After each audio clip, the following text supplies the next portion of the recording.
Comme nous l'avons déjà cité hier, abordons le verset « Le figuier a fait pousser ses fruits verts ». Ce passage dépend de ce qui précède. L'époux avait dit en effet que le temps de la taille était venu. Il le prouvait soit par les fleurs qui déjà apparaissaient, soit par la voix de la tourterelle qui se faisait entendre. Il le confirme en outre par la poussée des figues vertes. Car ce n'est pas seulement aux fleurs et à la voix de la tourterelle qu'on reconnaît la saison, c'est aussi au figuier. En effet, l'air n'est jamais plus doux que lorsque le figuier fait pousser ses fruits verts. Le figuier n'a pas de fleurs, mais au lieu de fleurs, il donne des fruits verts, au temps où les autres arbres fleurissent. Les fleurs apparaissent et passent. Elles ne servent à rien, sinon à annoncer le fruit qui va suivre. De même, les figues vertes poussent, mais tombent prématurément, et laissent la place aux figues qui mûriront, tandis qu'elles-mêmes ne sont nullement bonnes à manger. De là, je l'ai dit, l'époux tire la preuve de la saison et un argument persuasif afin que l'épouse ne soit pas lente à se rendre aux vignes. Car le travail fait à son heure n'est jamais perdu. Tel est le sens littéral. Or, quel est le sens spirituel? C'est sans doute qu'en ce passage, nous ne regardions pas le figuier, mais le peuple. Car Dieu se met en peine des hommes, non des arbres, même si c'est lui qui les fait fleurir et fructifier. Non, c'est vraiment un figuier que le peuple. Chair fragile, intelligence conditionnée, esprit terre-à-terre. Ces premiers fruits, pour faire un jeu de mots sur leur nom, sont tout à fait verts et terrestres. Car le peuple ne se préoccupe pas de chercher d'abord le royaume de Dieu et sa justice, mais, comme dit l'apôtre, il a souci des affaires du monde. Ces gens-là auront des tribulations dans la chair. Mais nous ne nions pas qu'à la fin, ils ne puissent obtenir les fruits de la foi s'ils ont fait, à la fin, une bonne confession, et surtout s'ils rachètent les œuvres de la chair et du monde par des aumônes. Aussi les premiers fruits des peuples ne sont-ils même pas des fruits, pas plus que les fruits verts des figuiers. Si ensuite ils produisent de dignes fruits de repentir, car ce n'est pas ce qui est spirituel qui paraît d'abord, mais ce qui est animal, il leur sera dit « Quels fruits avez-vous recueillis d'action dont maintenant vous rougissez ?» Pourtant, je ne pense pas qu'on soit libre d'appliquer ce passage à n'importe quel peuple. Il en est un qui est expressément désigné. En effet, il n'a pas été dit « ils ont poussé » comme s'il s'agissait de plusieurs, mais il a été dit, comme pour parler d'un seul, le figuier a fait pousser ses fruits verts. À mon sens, ce figuier est le peuple d'Israël. Et aujourd'hui, le peuple chrétien, peu enclin à renoncer à leurs convoitises charnelles et à leurs ambitions temporelles. Combien de fois dans l'Évangile, on voit le Sauveur parler en parabole au sujet de ce peuple. Par exemple ici, un homme avait un figuier planté dans sa vigne, etc. Ailleurs, voyez le figuier et tous les arbres. Et à Nathanaël, il a été dit, quand tu étais sous le figuier, je t'ai vu. Une autre fois, il maudit le figuier parce qu'il n'y a pas trouvé de fruits.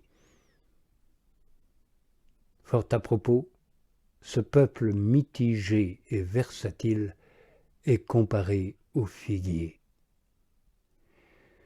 Bien qu'il soit sorti de la noble racine des patriarches et des eaux pures du baptême, jamais pourtant il ne veut se laisser développer en hauteur, jamais s'élever du sol.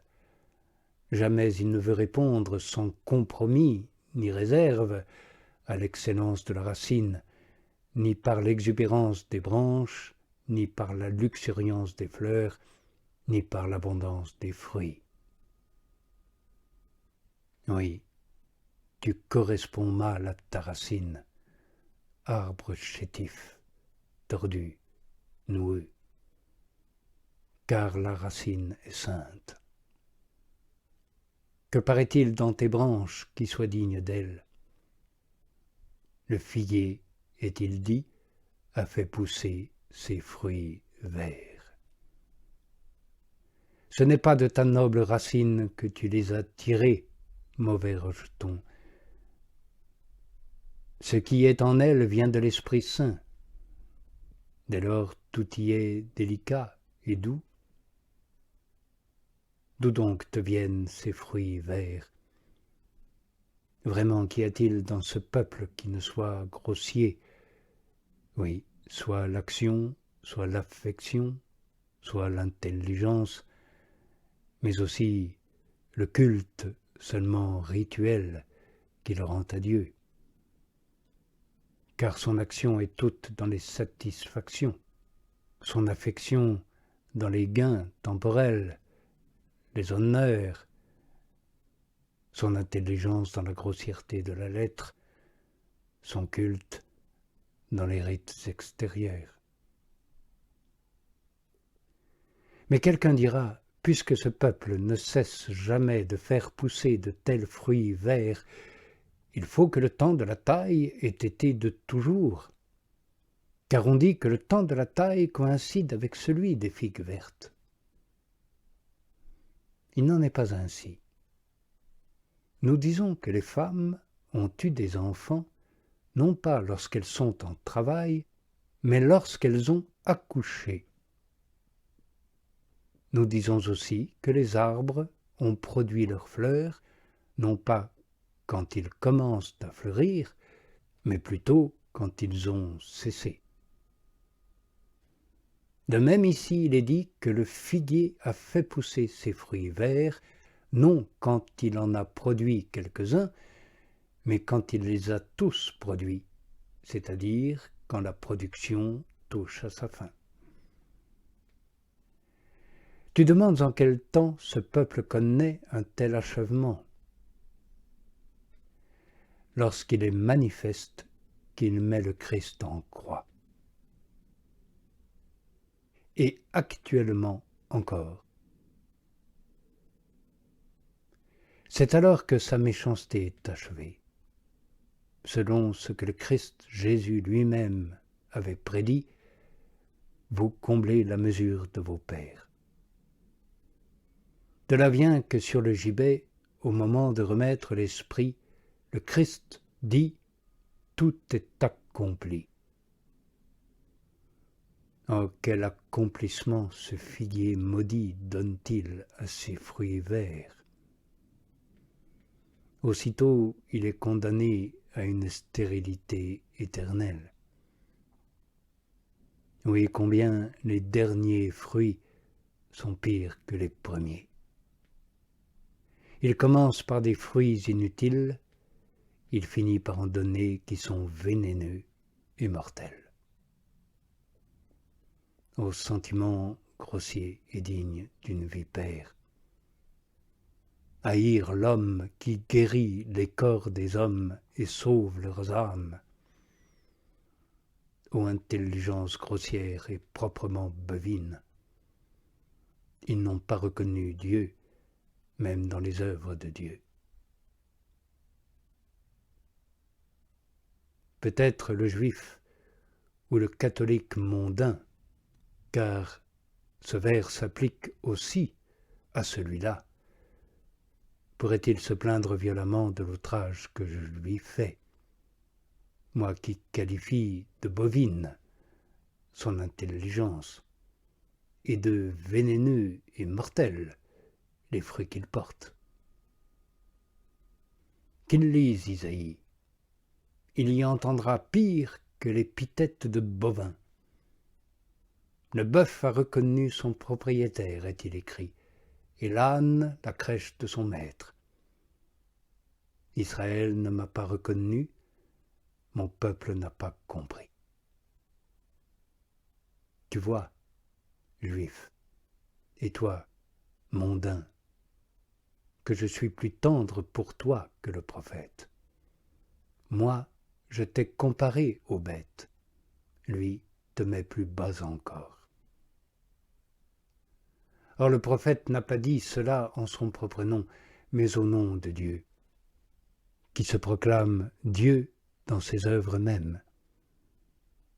Si vous ne me croyez pas, dit-il, croyez du moins aux œuvres, et si je ne fais pas les œuvres de mon Père, ne me croyez pas.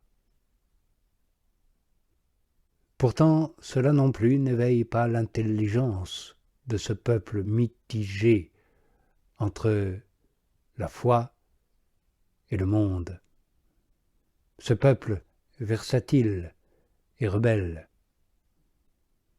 Ni la fuite des démons, ni l'obéissance des éléments, ni la vie rendue aux morts ne peuvent chasser d'eux cette stupidité bestiale et plus que bestiale.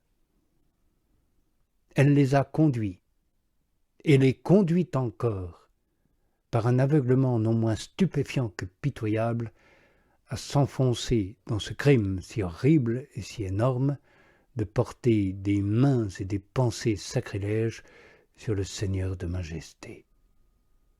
Et ainsi agit le catholique mondain.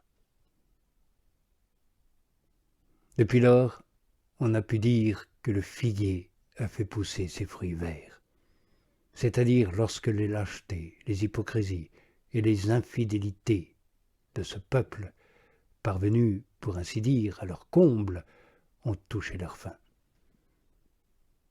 Selon l'ancienne prophétie, à l'avènement des réalités nouvelles, les anciennes ont été abandonnées, exactement comme les figues vertes tombent et laissent la place aux bonnes figues qui viennent ensuite.